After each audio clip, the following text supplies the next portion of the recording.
One thing that I hear some people mention is the issue of the shepherds and their activities and how they're watching their flocks by night. Does that give us any indication, one way or the other, of Jesus likely being born in December or him definitely not being born in December? Because I've heard people argue both ways about it. I would say it has no relevance whatsoever in terms of determining the time of year. And I might start off this episode with that statement. It has no relevance whatsoever. All right. What is it about the shepherds? Why is that not relevant? Is it just because, they would do that anytime? Yeah, pretty much. Because the thought is that if this was taking place in December, it would be too cold outside for the shepherds to be out and about their business during the night in December. But of course, we have to remember that Bethlehem is not Bismarck, North Dakota. It's pretty mild temperature in the winter. I think the average high is going to be like in the high 50s, and the average low is going to be in the low 40s. Mm-hmm. And that's about like weather is here in Fritch, Texas, where sometimes Christmas is in the 70s. Of course, it's possible that we could just be talking about a mild winter. Mild winters happen there a lot in Bethlehem. Yeah. And there's another factor is sometimes people try to say, well, it snows or rains too much. But one of the anecdotes I cited in my writing on this is from a guy who was known as like the shepherd boy of Galilee. And he had mentioned that, it's actually the best time to take your flocks out is right after it rains, because, after the rainy season, the terrain just returns to its, desert setting. Oh, absolutely. But after it rains, you get this nice lush grass that the lambs can feed on.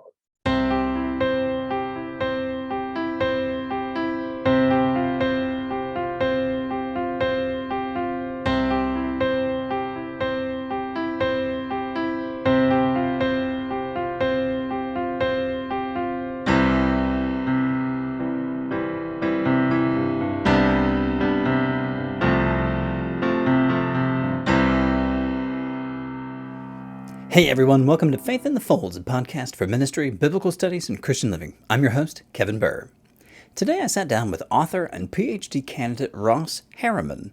Ross and I first met a few years ago at Asbury Theological Seminary when I was nearing the completion of my coursework phase for my doctorate.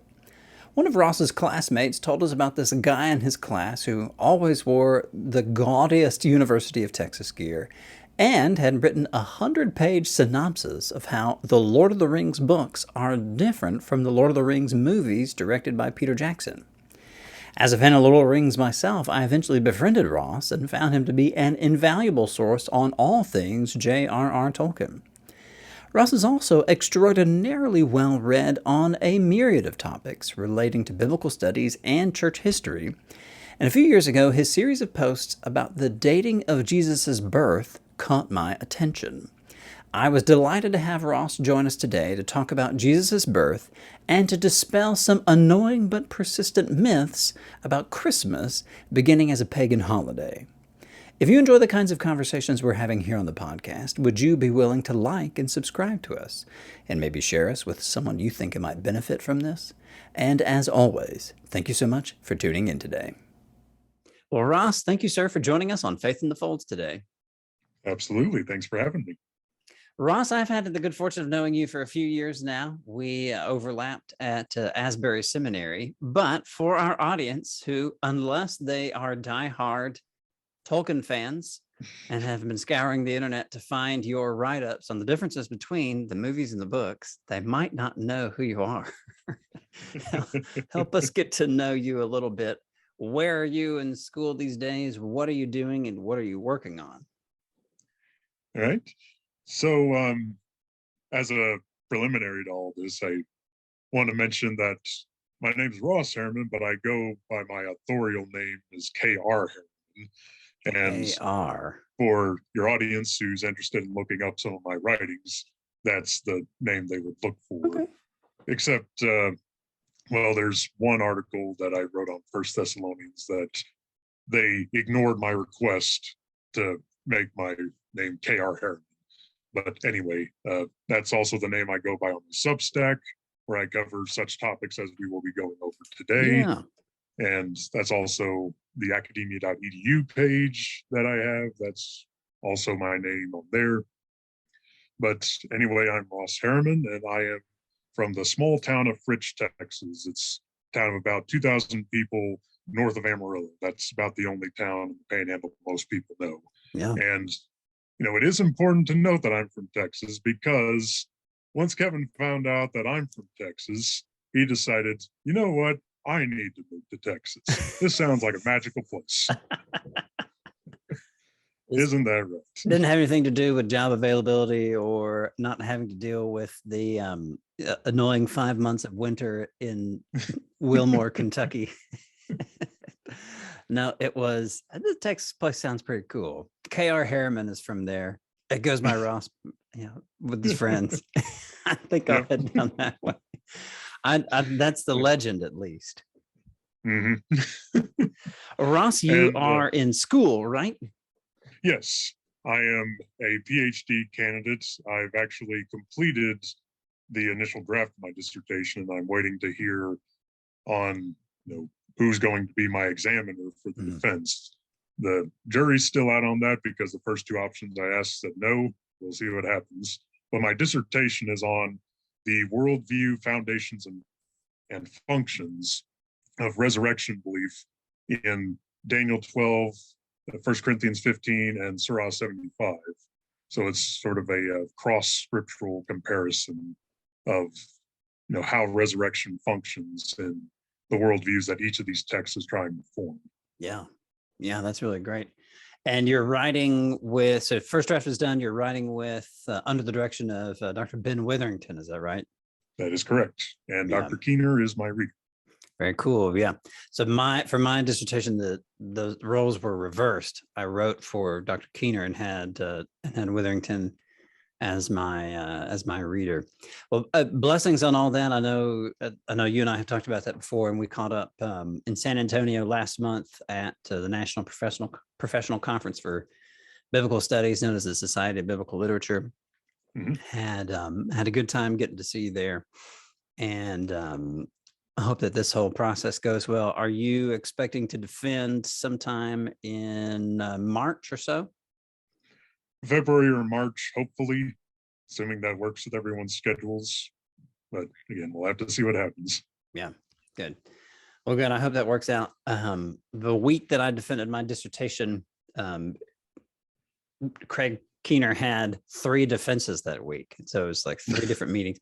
But it was also literally 2 weeks after everything had shut down because of COVID. Right. Yeah, and so he cranked them out Monday, Tuesday, and Thursday, and mine was on a Tuesday. And so I suspect yours will not be as fraught with anxiety because of a pandemic. It might still be fraught with anxiety because they're inherently nerve-wracking. But right, knowing how you prepare for things, Ross, as I know you're prepared for today, I don't think you'll have any problems. So, yeah. Ross, you mentioned your Substack, which is like a subscription blog kind of service. Is that right? That's correct.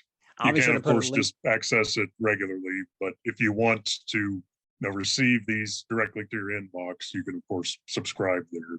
Yeah. And I know I know several people out there have Substacks as well. I will definitely put a link to that, we can find some way to get that in front of folks who are kind enough to watch the video either on Facebook or YouTube or listen and on podcast venues. One of the things that you're currently writing about is something that I have actually asked you about years ago when I was putting together a class, a Sunday morning Bible class on why it is that December 25th got to be the day that we celebrate Jesus's birthday. Mm-hmm. I come from a church tradition that has a couple of different responses to it.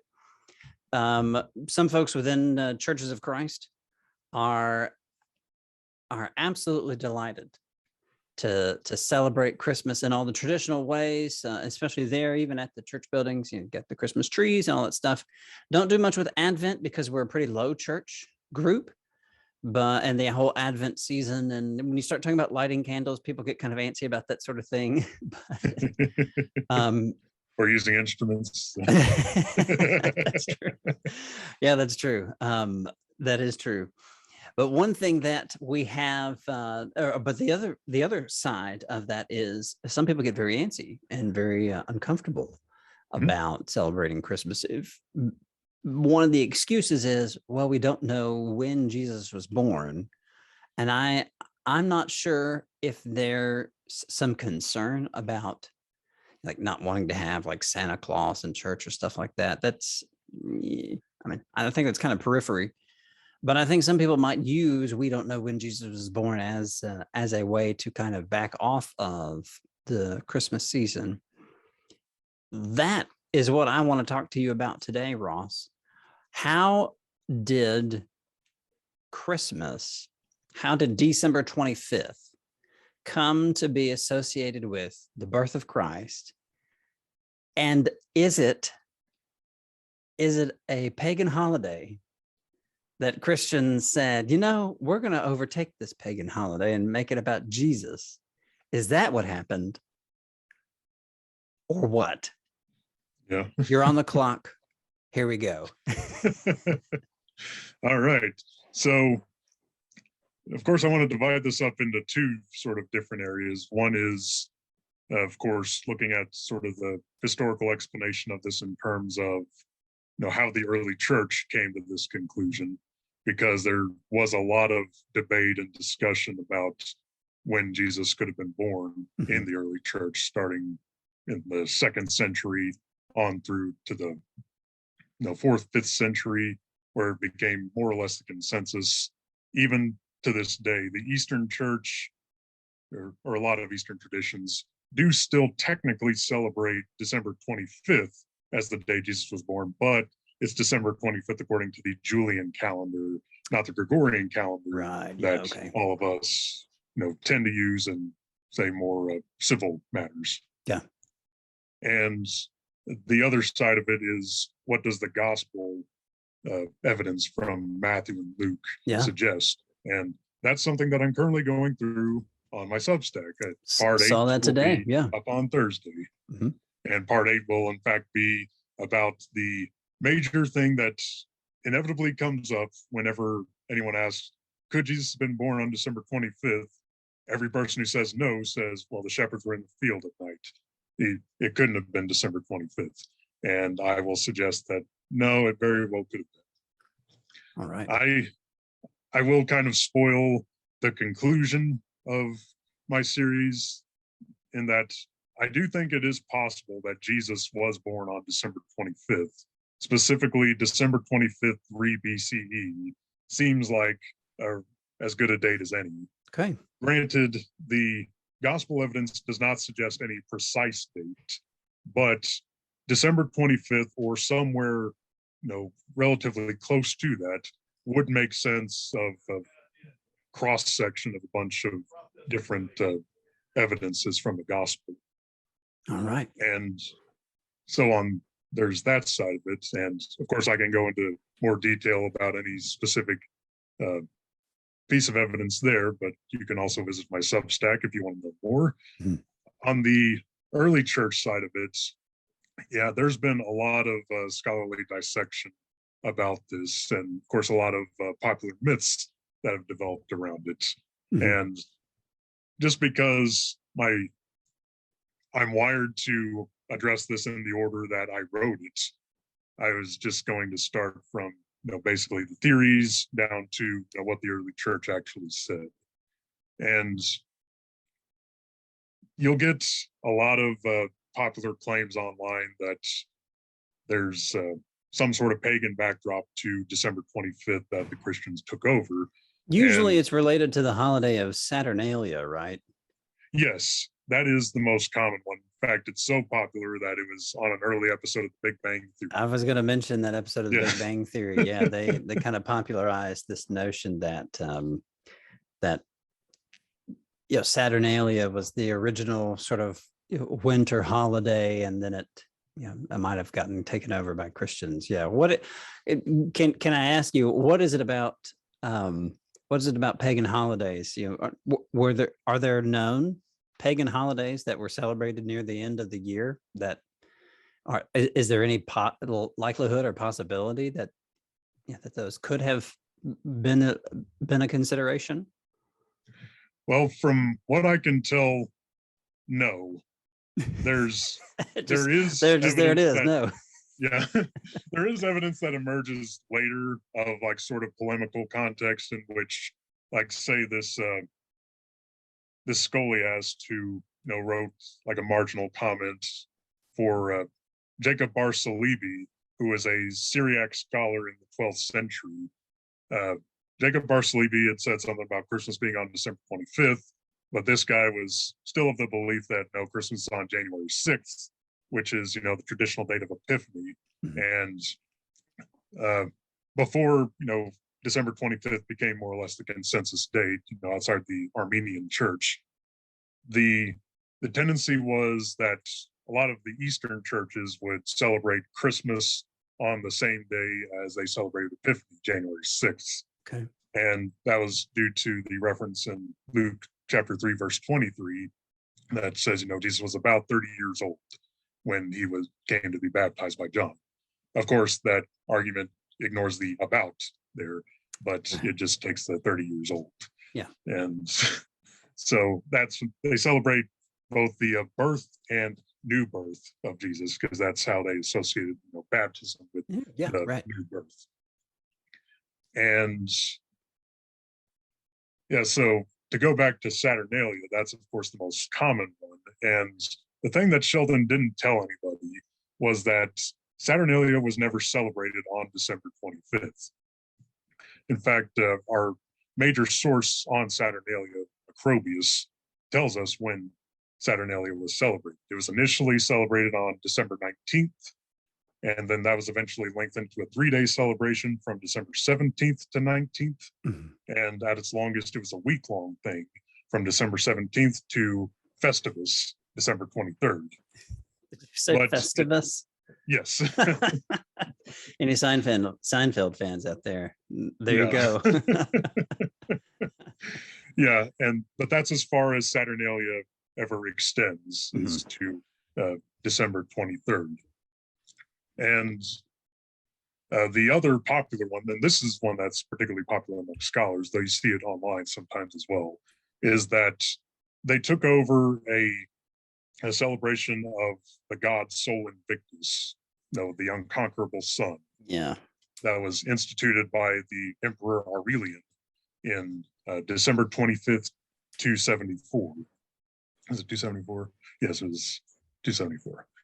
And the thing about that is there's never any primary text cited for it.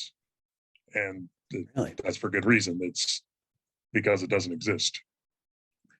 If you look through the works of Aurelius Victor or Eutropius, Zosimus, the Historia Augusta, all the coins and inscriptions we have from Aurelian, there's not a single reference from any of those primary sources about Aurelian dedicating this temple and starting this festival on this given day.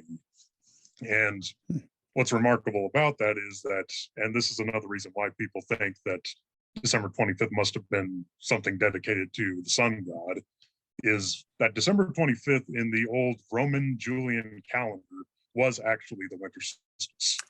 Oh, okay. And yeah, so the idea that often comes up is, it's when the days get the shortest, and after that, the days start to get longer, you start to get more light in the day, and so it's almost like representing the sun's victory, that sort of thing. Yeah, in a pagan mind, as weird as it is, that does make sense. Yeah, you would celebrate the sun on the day when the sun will then begin his reemergence, basically. Yeah, and to a pagan mindset, that's reasonable. Yeah, but what's fascinating about it is that Stephen Hymans, I hope I'm saying that name correctly, because I was really hoping you were going to say Stephen Hawking. No, his last name is spelled Hij Mans. Okay, yeah. So I'm hoping that's correct. Steve, if you're watching this, I apologize if I butchered your name. Our apologies. And join us on the podcast sometime too. Yes. But he did his dissertation on, the sun cult in, in Rome, from like the Republic to the imperial era and so on. And he never found any clear evidence that the winter solstice or the summer solstice or the equinoxes had festivals dedicated to the sun, even though that seems to us like it would be obvious that you would have these celebrations on these significant season-changing days. But no, he said there's records of August 28th and December 11th, I think, and another one in August, like 9th or 10th, something like that. It's in the Why is Christmas on December 25th thing that I wrote. And let's see.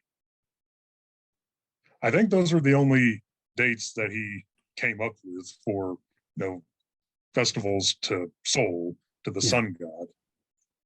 And the evidence that it's built on, this association of December 25th with both Aurelian and with Sol Invictus, is built on a few pieces of evidence, but there's only like two that are really significant. The earliest one we have is the chronography of 354, and it's actually available online if you just search for it. Specifically, if you go to tertullian.org, you can find it in all the different documents that are a part of it. And in part 6, I believe it is, there's this calendar that goes through all these different festivals and when they are in the calendar. And on December 25th, it says in, which is short for like Natalis birth, Invicti, so birth of Invictus. And some people will dishonestly say that it says, Natalis Sol Invicti, but it does not say Sol there. And the question is, who is Invictus? Now, a lot of us who, pay attention to these sort of things are inclined to think that, surely it must be Sol Invictus, because that's the one we know. But again, Hymans has noted that a lot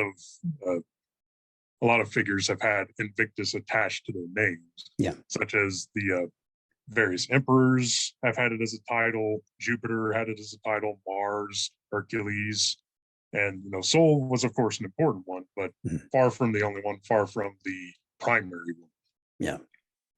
So that evidence by itself is ambiguous, but it's also in that same document, the chronography, in part 12, we have this Deposition of the Martyrs, which is a document listing, when these martyrs were born or when they died. I think it's mostly when they died, but it mentions there from the year, and this is a Deposition of the Martyrs from the year 336, 18 years beforehand. It mentions, this is the day when we celebrate the Natus Christus, the birth of Christ, on December 25th. Really? So in any case, our earliest possible evidence of the association of Sol Invictus with December 25th post dates are earliest clear evidence, I should say, that Christians celebrated December 25th. There is earlier evidence that they thought of December 25th as the day when Jesus was born. We don't have a clear record of them celebrating it as such. Yeah. I think one thing that you've maybe unintentionally demonstrated here is that if you're looking for hard and fast evidence that is clear and without the controversy for when the celebration of Jesus's birthday got to be associated with December 26th. And when, on the other hand, some of these pagan holidays might also have been potentially, notice all the qualifiers there, might also have possibly been associated with December 25th. There's just not hard and fast evidence to find that there is room for ambiguity. And I wonder if that is maybe some of the reason why there is so much discussion about this, not to mention just sort of the general cultural backlash against when Christians start to throw their weight around, culture tends to push back. Yeah. And Ross, I don't know if you're able to talk about this, but say 100 years ago, or during the times of the Enlightenment or something like that, was there any discussion then of Christmas being actually a pagan holiday, that like were people just a few hundred years ago, were they saying the kinds of things that people say today about Christmas and its cover up of a pagan holiday, or is this a relatively new discussion? Yeah, so you could technically say the roots of it go back to the second piece of evidence that I was going to bring up, and that was Julian the Apostate, the famous Roman emperor that tried to, make paganism the official religion, or He trying to make paganism great again. Yeah, I wasn't gonna go there. I was trying to find a way to avoid that pun, but here we you are. made it anyway. So. Here we are. So Julian the Apostate followed Constantine. Yes. Again, I have his exact dates in the paper, but it's like the 360s, I think. Mm-hmm. And specifically, this hymn to King Helios was written in the year 362. And he mentions there that, he's trying to reinstitute this celebration to the sun god on December 25th, the winter solstice. It's also known as eight days before the cleanse of January. That's the way that's referenced in a lot of these sources. Okay. And what's interesting there is that he distinguishes Aurelian's celebration from the celebration that he's reinvigorated. Aurelian's festival, by the way, was a quadrennial feast. It was only celebrated every 4 years. It wasn't an annual thing like Christmas became to be. So that creates another question of, well, why did Christians make an annual thing based on, or supposedly based on, a quadrennial celebration? Yeah. And it seems like it was more, his festival would have been in October rather than in December. But Julian said that his was the original celebration for the sun god, and he's only reviving what the King Numa, the second king of Rome after Romulus, legendary king, by the way, but what Numa had instituted. So this was his way of saying that, our celebration was well before both Aurelians and before these Christians who have taken over our empire and who made us all celebrate this false god as opposed to the true god Helios, or, along with all the other gods he worshipped. Yeah. But you get the idea. And that's the earliest case. But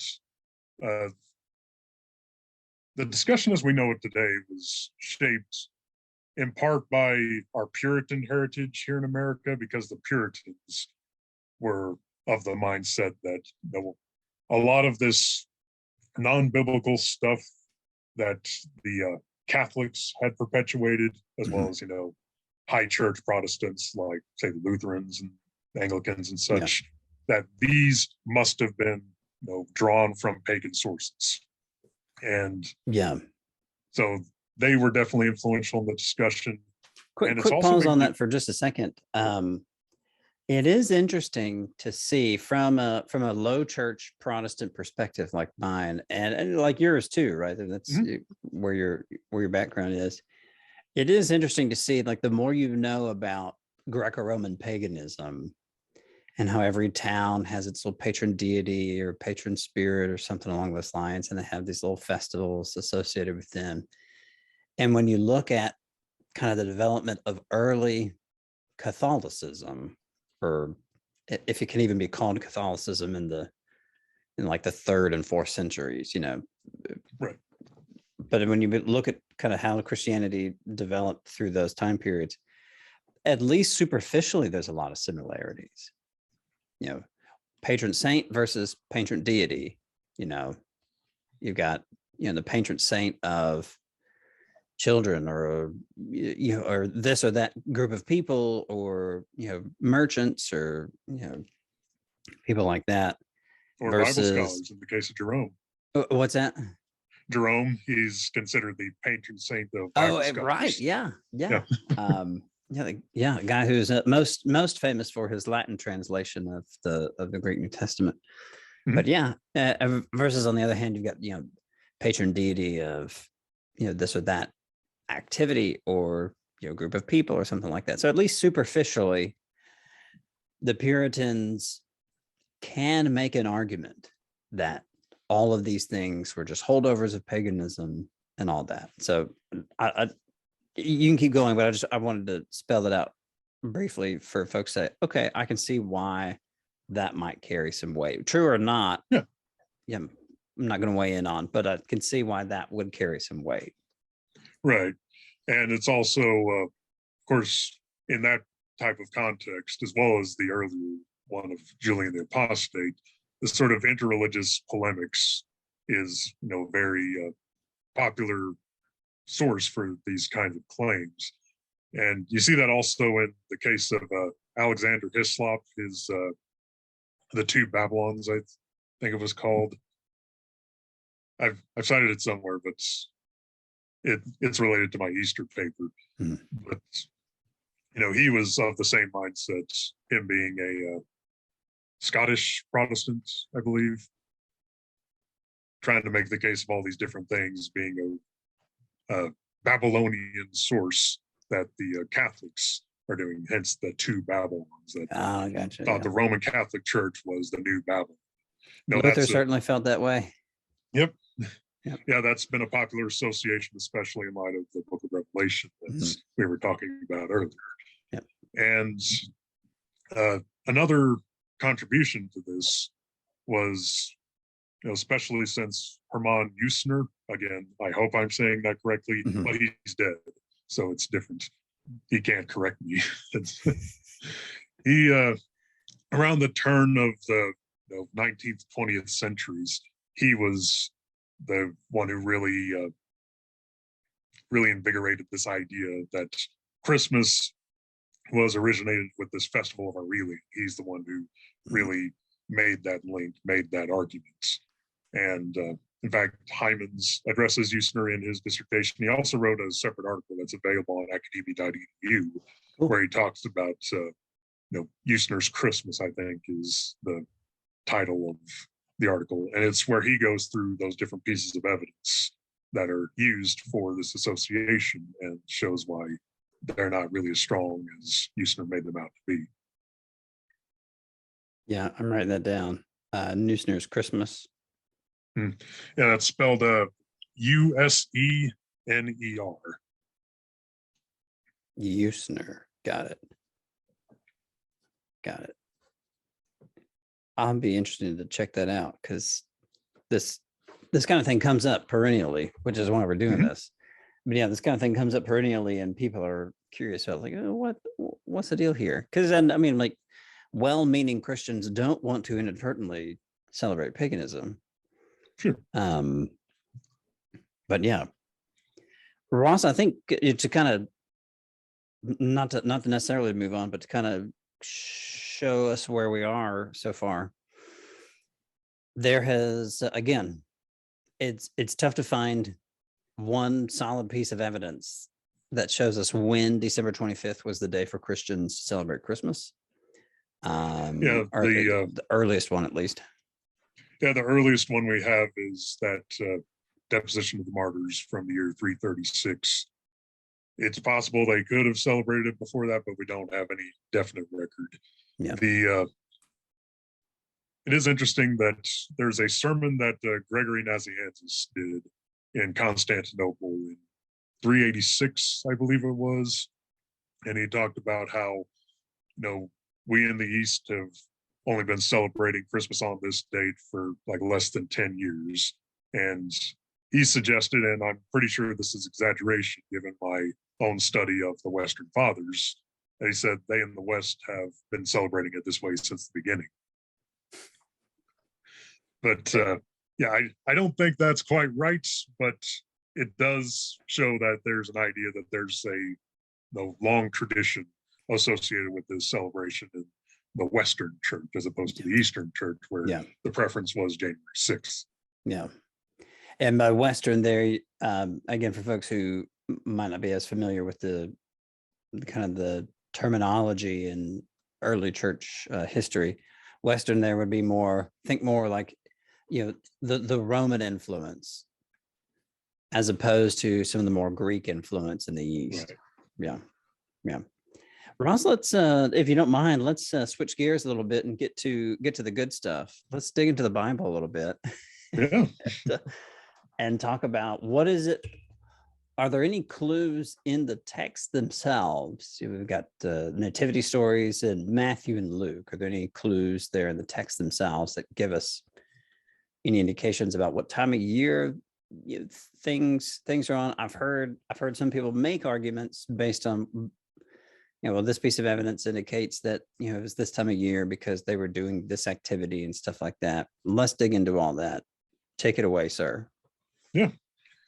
So most of the evidence is more suggestive of the year when Jesus was born, but you can piece together some of those to come up with, a sort of rough estimates. But the most suggestive would be the reference in Luke, where Luke says something about Zechariah, the father of John the Baptist, serving in the temple as part of the priestly order of Abijah. Mm-hmm. And of course, there's a lot of discussion there. Again, this is where there's a lot of incomplete information about, when that could have been, when the priestly order would have served, because we don't have any definite calendars, any sort of documents that say this is definitely when they did. Yeah. The best that we have is there's this document from Qumran, the Dead Sea Scrolls, where we have this, again, fragmentary list of priestly cycles according to their calendar. And of course, this gets into some complexities that I go through in part 5 of my series, where it's, the differences between the calendar in Qumran, which was a 364-day year, 52 weeks even, being a solar calendar, as opposed to the Luna solar calendar that most Jews used, where you follow the lunar calendar for an average year, but you also every so often insert a 13th month to catch back up, because you're off by 11 days and some change every given year. So you got to insert a month every now to keep up. So you're not celebrating Passover, say on the winter solstice, that sort of thing. Right. Yeah. And what I've found, and that based on these calendars and how they compare, I think it's most likely that we're working with the cycle that completes every 6 years. And, based on a certain scenario, it's possible that we could be looking at the third year in a cycle where Zechariah is serving in a possibly around the time of the Day of Atonement. This is actually popular belief in early Christian sources that Zechariah was serving in the temple on the Day of Atonement. The error that they make is that they thought he was the high priest and that he had this encounter with the angel in the Holy of Holies. Text doesn't say that. Yeah. But I do think it's possible that they are preserving a sort of historical kernel there, like a tradition that's been passed on, that this was the week in which he was serving, because they would serve a week at a time. And it's important to note there too, like you said, that the text does not give us that indication, right? This is later Christians kind of looking at this and maybe well-meaning embellishments, in order to do, what any good preacher would do, right? At least is to draw out the significance. Yeah, but but like you said, that's not in the text. Correct. Yes, and I think another interesting thing about this, you talk about the, trying to find significance in these things, is that one of the popular activities in early Christian sources related to these biblical texts, besides, just trying to calculate things, there's a lot of calculating work done in these early sources, is they try to line up events of creation and redemption. So there are several sources that tried to align Jesus's incarnation, his conception, and his death with the day of creation, which a lot of people thought was March 25th, the vernal equinox.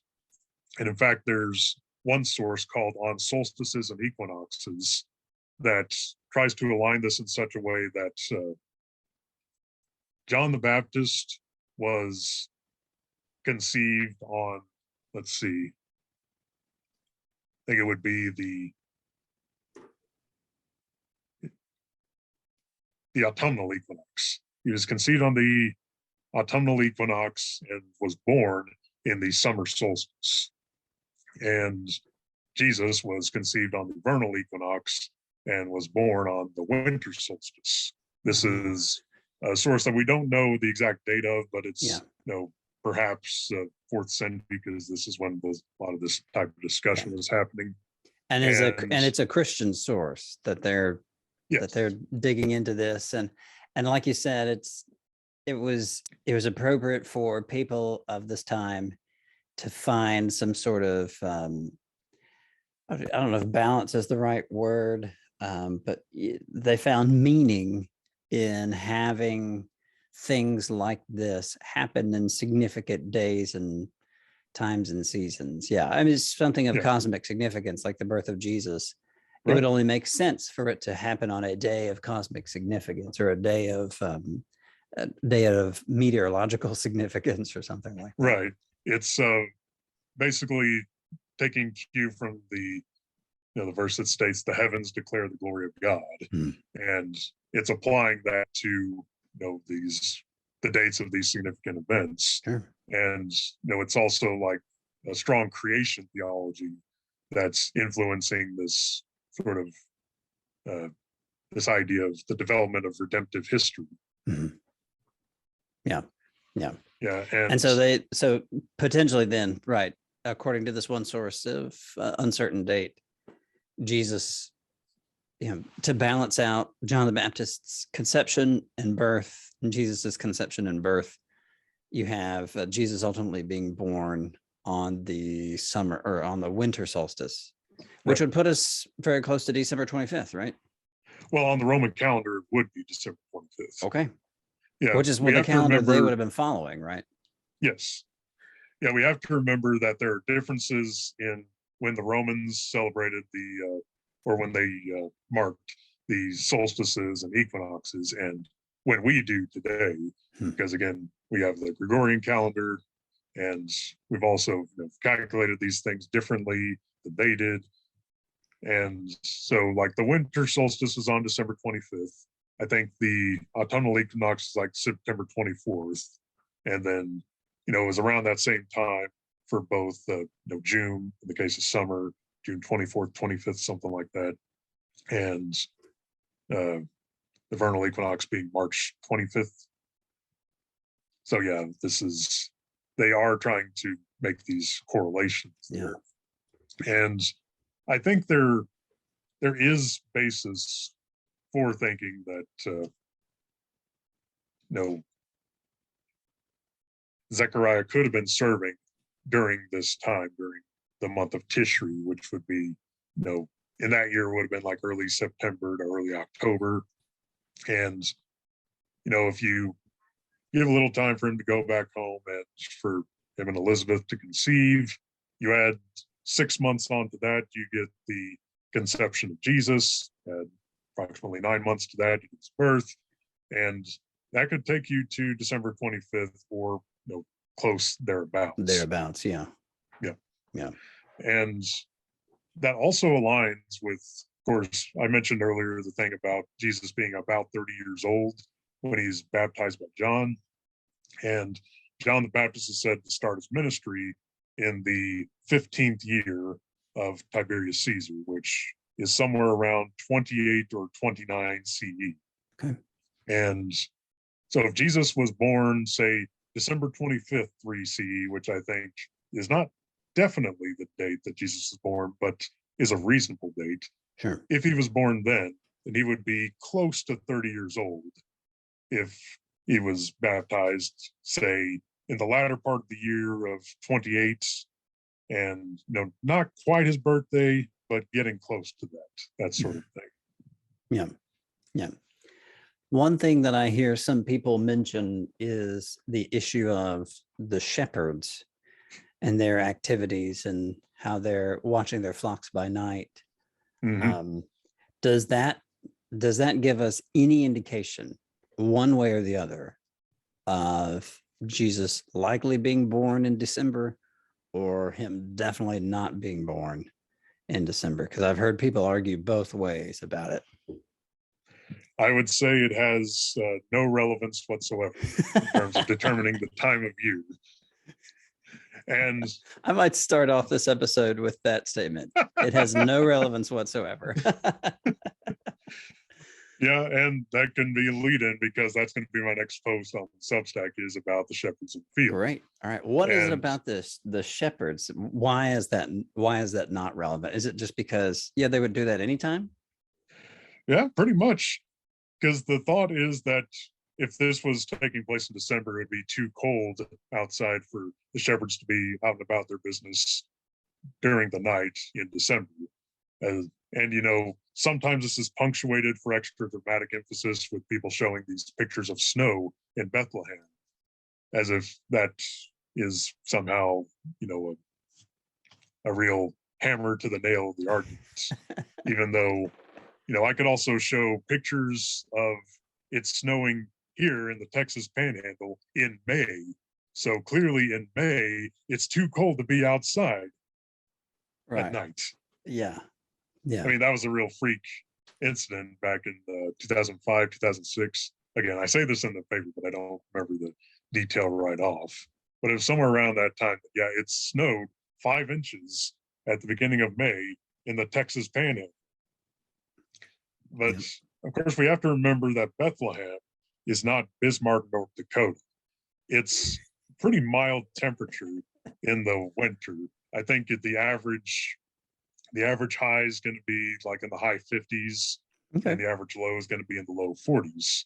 Mm-hmm. And that's about like weather is here in Fritch, Texas, where sometimes Christmas is in the 70s, and I'm sure in Corpus it's more like the 90s.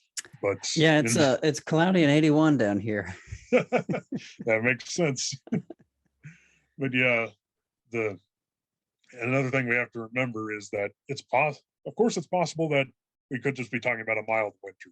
Mild winters happen there a lot in Bethlehem. Yeah. And there's another factor is sometimes people try to say, well, it snows or rains too much. But one of the anecdotes I cited in my writing on this is from a guy who was known as like the shepherd boy of Galilee. And he had mentioned that it's actually the best time to take your flocks out is right after it rains, because after the rainy season, the terrain just returns to its desert setting. Oh, absolutely. But after it rains, you get this nice lush grass that the lambs can feed on. Yeah. And another factor we have to remember is that sometimes the shepherds don't really care what we think is cold. Yeah. Yeah, my friend and fellow PhD candidate John Wright mentioned how when he was serving in the army over in Iraq, Mm-hmm. he was on night watch on some occasions, and even though he'd be bundled up in these multiple layers just trying to survive the night, he would look out, and there are the shepherds just going about their business, acting like nothing's wrong, just doing their thing. Yeah. And my friend Sam Via Smith, who actually worked as a translator in Israel, about 55 miles south of Bethlehem, specifically in Beersheba, the Mm-hmm. ancient Beersheba. Yeah. He said the same thing, that he would be bundled up at night in winter, but these Bedouin shepherds really didn't seem to care. Yeah, they're just used to it. Yep. And there's I pulled up Luke chapter 2 here really quickly to see if there's any indication about what time of night or anything like that. And it just says here that in the same region there were shepherds out in the field keeping watch over their flock by night. There's not any indication that I'm aware of in the text, unless I'm missing something or misremembering something. I don't think there's any indication here in the text about what time of night we're at. Nope. Nothing. It's if it is later in the year, night starts rolling around again with no city lights to reflect off of clouds or anything. So around 5 o'clock, getting pretty dark. Yep. But it's also not bitter cold necessarily.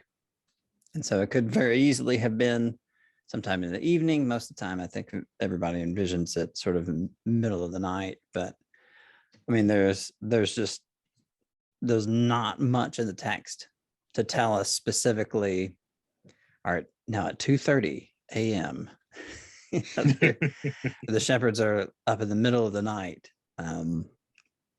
Yeah, there's just not much there. Yep. So the shepherds are useless, other than as messengers to spread the good news, right? Oh yes, they're very good for that. Shepherds are useless. Is there anything else in the text that gives us any other indication?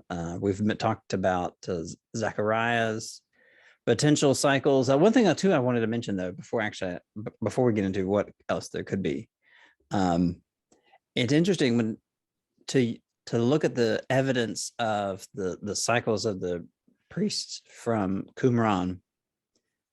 Would they have? The people who lived in the Qumran community on the coast of the Dead Sea, would they have even cared what the temple was doing? Because, correct if I'm wrong, but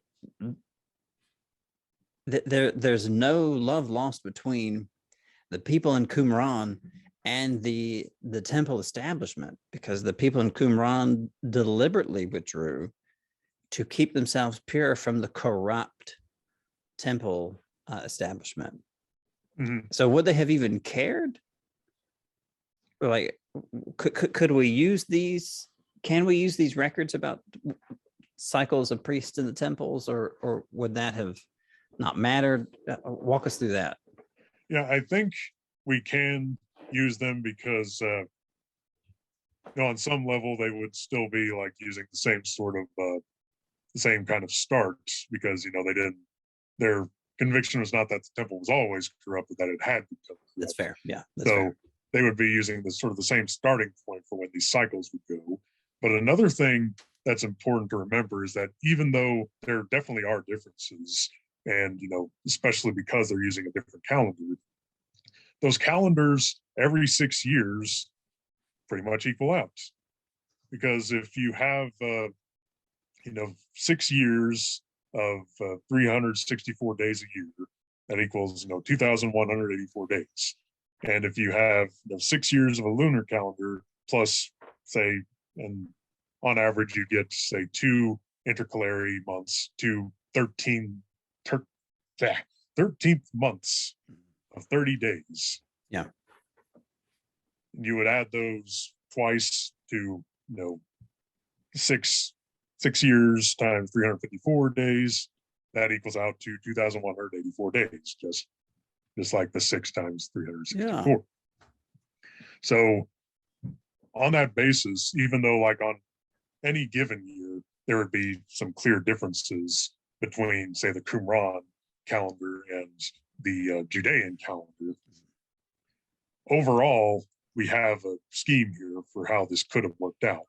So we couldn't necessarily we couldn't necessarily draw direct correlations from, say, this is when Qumran says this priestly order should be serving, and so they must have been serving at this given time. But we can use it as like a basis to build a calendar off of. Yeah. It for folks who are kind enough to check out the podcast, there is no shortage of headaches to be found when you're looking at ancient sources like these and trying to determine when things might have happened. I was thankfully able to skirt around some of this issue with my dissertation because I used Caesar's crossing of the Rubicon. And some people were arguing about, well, based on what calendar you're using, we're not precisely sure, or you might have Caesar crossing the Rubicon at one time of the year or a different time of the year. Now, thankfully, I was able to avoid that because that wasn't especially relevant to what I was doing. Right. But you can here's just a quick example, a very general but a profound example of how different calendars and different datings of when holidays need to be can have extraordinary effect on human history. In, I want to say, sometime in the 5th or 6th century AD, the British Isles were predominantly a Celtic brand of Christianity, and Roman missionaries. I'm getting some of the dates and stuff wrong, but Roman missionaries had made their way up and had been, converting, people here and there, and it came down to eventually you had like a king and his queen or something along these lines.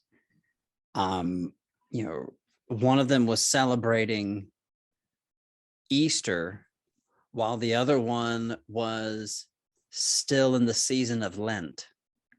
And so while one is in mourning, the other is celebrating.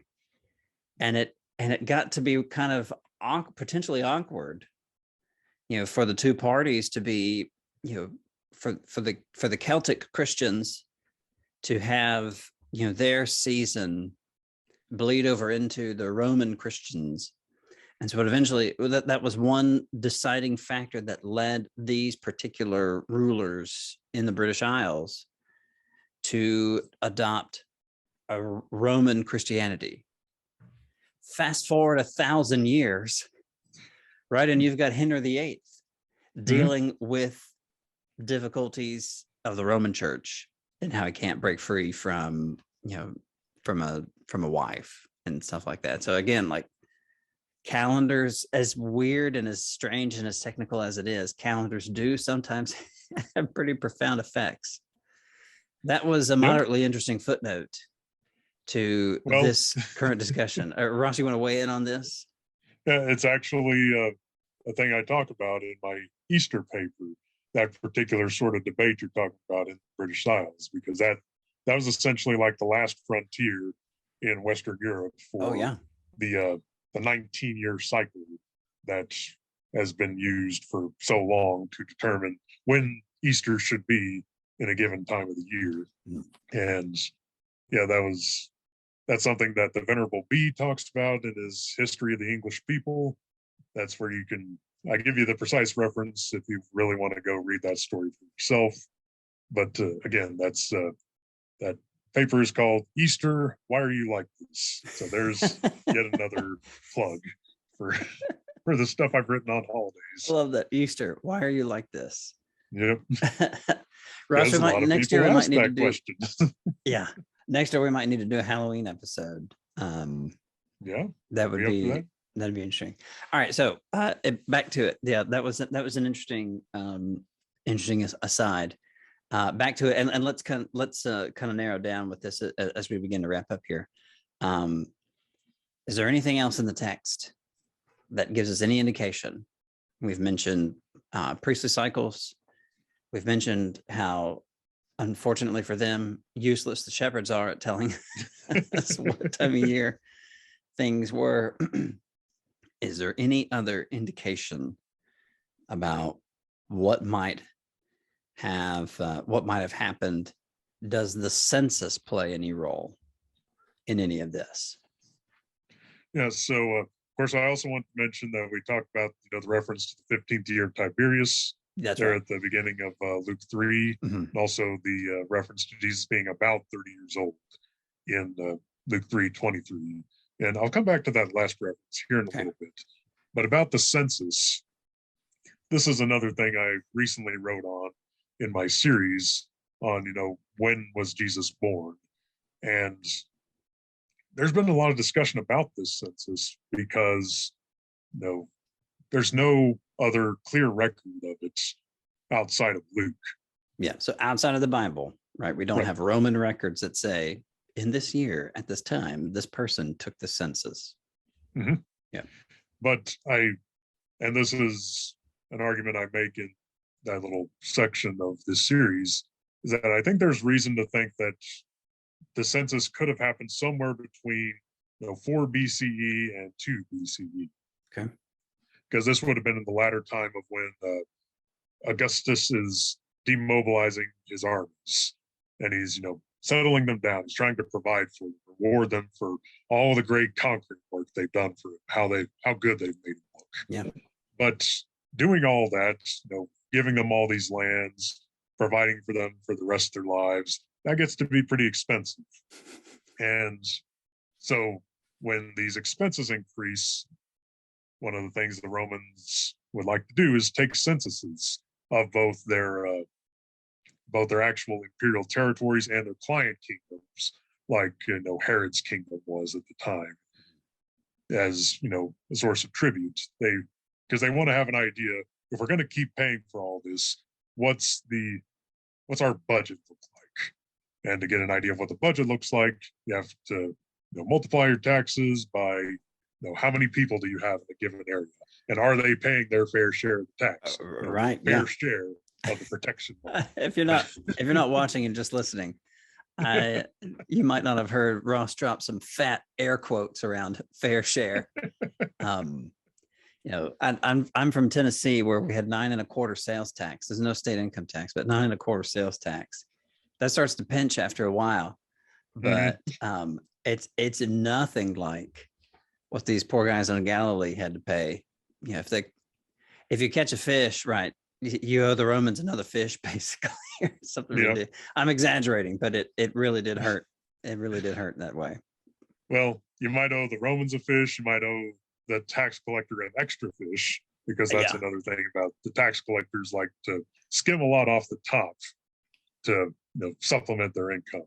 Yep. And that's part of what makes Jesus' ministry involving the tax collectors so significant, is that these people who are despised by society in the way that, well, let's be honest, a lot of people think of the IRS as well. Yeah. The way that they were treated by Jesus is something really significant. But for a good, just a real quick footnote to that, for a good, historically accurate, historically plausible depiction of this kind of thing, I recommend people go watch the first season of the Christian TV show called The Chosen. It's in its second season. They finished up second season a while ago. That just at the time of recording, just recently released a movie edition of Jesus's birth in theaters, and it was doing very well. The guys put this together is an artist. He's a storyteller. And so there's artistic license taken, right? You're not going to find book, chapter, and verse dialogue or action like in some depictions of Jesus. But I think that, at the risk of self-aggrandizement, for a guy who has a PhD in New Testament and who has taken, some pretty serious classes on New Testament backgrounds and has a decent understanding of the world of the New Testament, looking at this, I think it does a pretty good job of giving a fairly accurate depiction of the kinds of things one might expect were they to live in Galilee, live in Capernaum, and see the kinds of people that Jesus would have run into. They do a great job depicting how people hated tax collectors and the kind of life that a typical tax collector could have had. So I recommend that. Plow through the first 4 episodes if that's all you got time for. Really go watch the whole series. But first 4 episodes give you a good example of how tax collectors would have been viewed, Jewish tax collectors would have been viewed by the average Jewish person. So take it away, Ross. Yeah. And I was just going to say, with the census, that is like of course, the inevitable one brought up against the idea that it could have been December 25th as the shepherds. But the second most common one is the fact that Joseph and Mary are having to travel for this census, for the registration as part of the census. And of course, what's problematic about that is that the text does not say, how close to the census it was, when the census was issued, at what time of year they left, and what time of year it was when they arrived, how late it was, before Jesus was born, after they arrived in Bethlehem. It just says while they were staying there, Jesus was born. Yeah. And so we have no idea what kind of time gap we're dealing with here is, but it's also the fact that, there's been suggestions that, the government wouldn't have made them travel during the rainy season. And of course, we have to remember that when Caesar wants his taxes, he doesn't necessarily care about your inconvenience. Yeah. Yeah. Yeah. That's absolutely right. Yeah. Yeah. Yeah, they wouldn't have mattered. They would not have mattered. What about the star? Does that help us? We both chuckled because I have a feeling we both are aware of the kinds of difficulties that poses. But does the star give us any indication? No, it doesn't. There have been several attempts at trying to identify what could have been the Star of Bethlehem. The 3 major types of theories we get are that it could have been a nova, which it's like the impression given of a new star, but it's just when a star's like in the process of exploding or has exploded however long ago, right, and the light's just now reaching us. Yeah. And the second one is that it could have been like a conjunction of planets, although of course the issue that you run into there is how it could have been given the impression of just like a single star. That can happen, but none of the proposed cases for when it could have been match that description. And the other is that it was a comet. Now, of course, comets were called stars just because any luminous body in the heavens would have been called a star and were called stars. In fact, a lot of people today look at these lights in the sky and think of them as stars until they see that they're blinking and moving, and like, oh, that's just a satellite. Yeah. Yeah. But the thing is, all of these theories inevitably have to ignore some feature about the text. And the biggest one that all of them get hung up on is that the star is described as moving in such a way that it leads the Magi to Jerusalem, and then it basically makes a hard left turn to, bring them south Yeah. to Bethlehem. Yeah. And it's also a light that's precise enough to point them to a house where they're supposed to go. Mm-hmm. So it's not like saying, just go to Bethlehem and, figure it out from there. It's Right. pointing them to the specific place they need to go. Listen None for the of these- cries of the small child. Yes. Yeah. Yeah. And none of these phenomena match that description. Mm-hmm. So the light is either just a unique provision of God, or it's perhaps an angel, because the angels were also associated with the stars, even in the Old Testament. Mm-hmm. And it could have been like an angel giving off light, because that's another thing that angels do in the Bible. And it's actually an interpretation that we see early on, such as John Chrysostom was suggesting that, we're talking about an angel here. And it's possible that Origen may have also made that suggestion. Okay. But no indication about what time of year. Nope. Anything like that. Yeah. No time of year, no year, even at that. With all the other points of evidence that I've drawn, where they all seem to intersect is somewhere in either 3 BC or 2 BC. Okay. And if Jesus was born on December 25th, it would have had to have been 3 BC for reasons that I get into in my entry on Herod the Great and all the drama surrounding his death. But I think December 25th, 3 BC makes sense out of, for the reasons that I mentioned already, especially because, it's saying that Jesus was about 30 years old Mm-hmm. when he was baptized by John in 28 or 29. Yeah. And the thing is, about is not nearly as broad as a lot of people think it is, Mm-hmm. in that when it's attached to a chronological marker, it doesn't have as much of a rounding function as it is when you're, say, talking about counting things.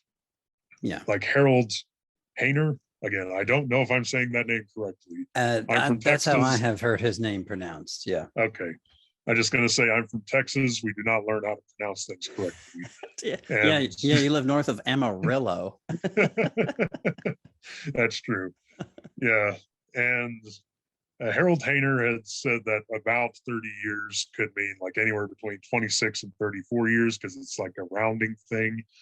But in every other case, when that word about is used with an age or like a time marker, it doesn't have nearly that kind of rounding function. Yeah. Like the same word is used to talk about Jairus's daughter being about 12 years old. Mm-hmm. But we don't take that to mean that she was somewhere between 8 and 16. Right.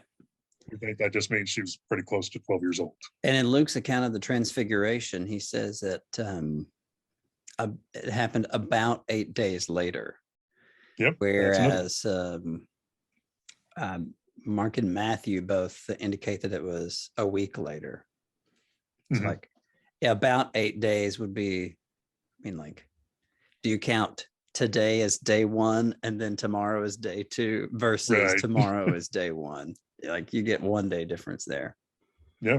And that's another thing that creates all kinds of problems with these ancient sources is, are they using inclusive reckoning or non-inclusive reckoning, as well as, what kind of calendar they're using.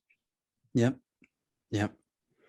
So I think it's fair to say that we can probably be fairly confident about a range of years in which Jesus was born.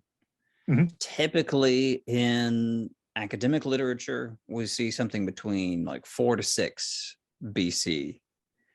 You mentioned 3 BC as a possibility as well. And so, like I said, there's kind of a range here that we can work with. Not a very extensive range, Right. Not a very extensive range. But although we can be confident about a range of years that is really 3 or 4 years, we have much less confidence about the precise date of December 25th. Right. But Yeah. but there's also no good reason on the flip side. There's no good reason to argue that December 25th was absolutely a pagan holiday and Christians just took that over. Correct. I'd say we can be more confident at that particular point. I mean, I think December 25th is a reasonable guess, and it fits with other things, but there's no way to be certain on this. Yeah. But I think we can be more confident that they did not take over a pagan holiday. Yeah, exactly.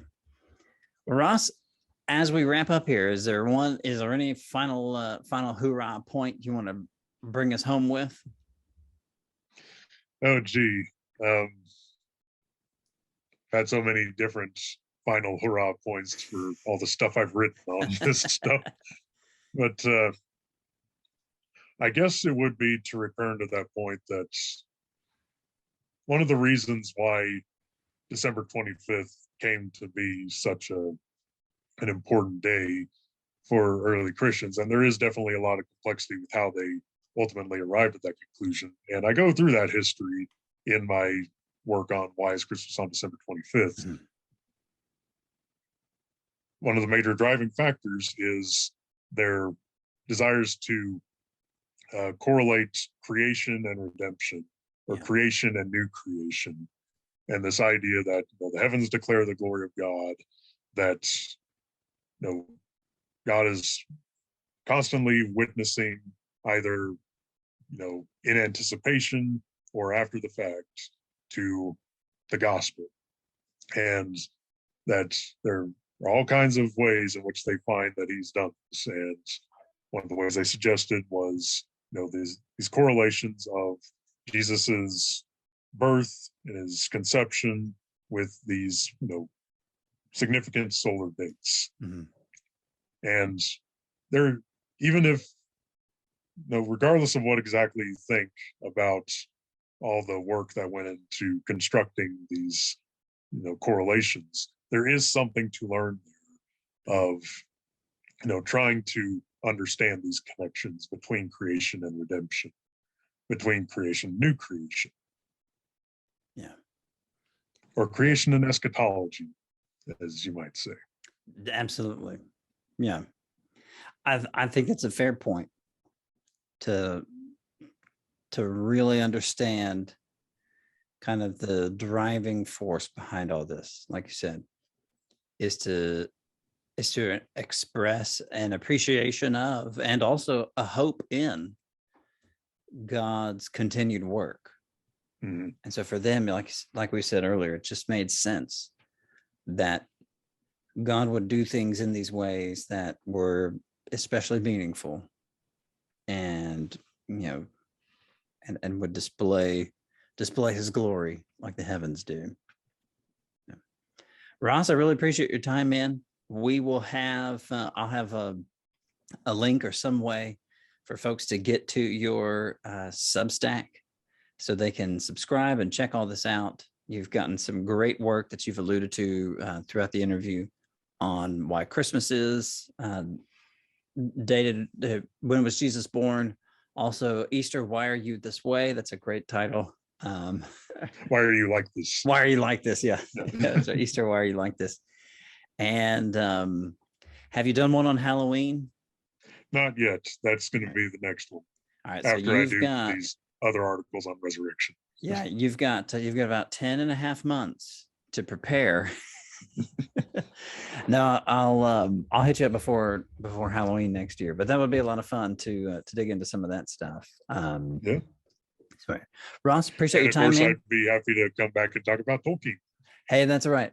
I have promised you, and I will deliver. I have promised you a discussion about theological themes in The Hobbit and the Lord of the Rings. And so my homework is set out for me. I don't know if I can get away with teaching a Sunday morning class on The Hobbit and the Lord of the Rings, but that would be a really good excuse for me to be able to just sit and plow through here in the office at church. But Ross, Good to hear from you, man. Good to see you again, and blessings on your upcoming dissertation defense, okay? Absolutely. Thank you very much for having me here. Sure thing. Bye.